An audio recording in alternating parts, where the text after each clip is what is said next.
বিশ্ববিদ্যালয়ের প্রশাসন ছিল, ঢাকা বিশ্ববিদ্যালয়, চট্টগ্রাম, রাজশাহী সহ সকল সরকারি শিক্ষা প্রতিষ্ঠানগুলো তাদের আওতাধীন হওয়ায়, তাদের নিজস্ব প্রশাসক থাকায় সেই শিক্ষা প্রতিষ্ঠানগুলো বন্ধ ঘোষণা করা হয়েছিল।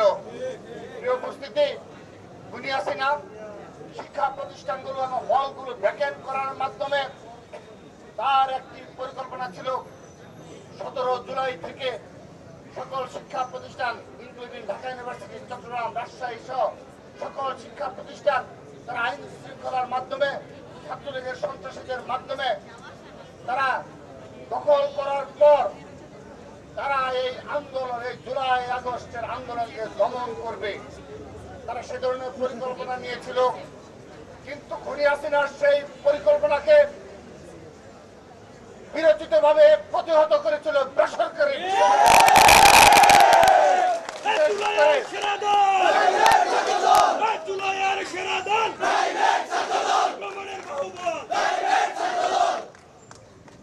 সেই 17 জুলাই এই আন্দোলনের নতুন গতিপথ ফিরে পেয়েছিল। আমরা যারা ঢাকা বিশ্ববিদ্যালয়ের সকল শিক্ষা প্রতিষ্ঠানের নেতৃত্ব দিয়েছি, আমরা যখন সেখানকার আমাদের ছাত্র দলের সাধারণ শিক্ষার্থীদের সাথে থেকে যখন বলেছিলাম যে কাউকে ক্যাম্পাস ছেড়ে যাওয়া যাবে না, কিন্তু আমরা সত্যিকার পারিনি। ক্যাম্পাসগুলো, হলগুলো খালি হয়ে গিয়েছিল, সাধারণ শিক্ষার্থীরা যেতে বাধ্য হয়েছিল, ছেড়ে যেতে বাধ্য হয়েছিল।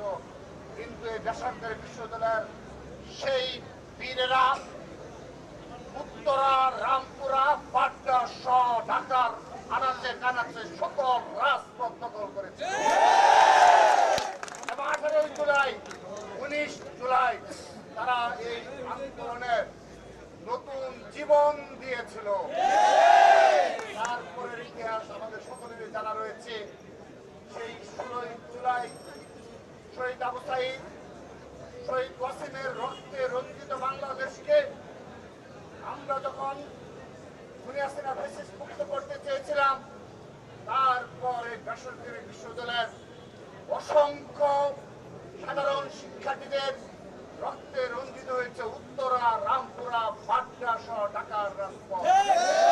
আমাদের অসংখ্য ভাইয়েরা শহীদ হয়েছে, তারা শুধুমাত্র একটি কারণে সেদিন রাজপথে ছিল, যে তারা এই বাংলাদেশ থেকে বাংলাদেশের স্বাধীনতা সার্বভৌমত্ব প্রশ্নে এবং বাংলাদেশের বাক স্বাধীনতা প্রশ্নে কোনো আপোষ করেনি। তারা খুনি হাসিনাকে ভয় পায়নি। আমাদের একটা মিথ ছিল, আমাদের কাছে একটা প্রচলিত বাস্তবতা ছিল যে বেসরকারি বিশ্ববিদ্যালয়ের যে সকল শিক্ষার্থীরা রয়েছে তারাও পরিবারের অনেক বেশি আদরের সন্তান হয়, সেহেতু তারা রাজপথে এই ধরনের একটা ভয়ঙ্কর ফ্যাসিবাদের বিরুদ্ধে সত্যিকার অর্থে লড়াই করার জন্য প্রস্তুত রয়েছে কিনা। কিন্তু সব মিথকে ভুল প্রমাণ করে সেদিন 17, 18, 19 জুলাই বেসরকারি বিশ্ববিদ্যালয় দেখিয়ে দিয়েছে, শিক্ষার্থীরা দেখিয়ে দিয়েছে যে বাংলাদেশের পক্ষে তারা জীবন দিতেও পরোয়া করে না।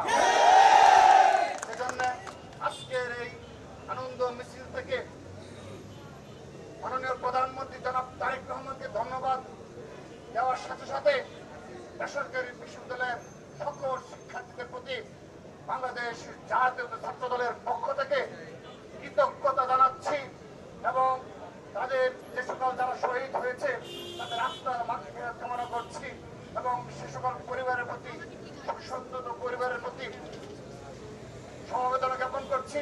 এবং আমার প্রাণপ্রিয় ভাইয়েরা, ছাত্র দলের ভাইয়েরা, তোমাদের প্রতি বিনীত নিবেদন থাকবে, এই জুলাই আগস্ট গণঅভ্যুত্থানে এই বেসরকারি বিশ্ববিদ্যালয়ে যে সকল ভাইয়েরা শহীদ হয়েছে তাদের সবার পরিবারের সাথে তোমরা সাক্ষাৎ করবে এবং তাদের সব সময় সেই পরিবারকে আগলে রাখবে, অর্থ দিয়ে নয়, ভালোবাসা দিয়ে আগলে রাখবে।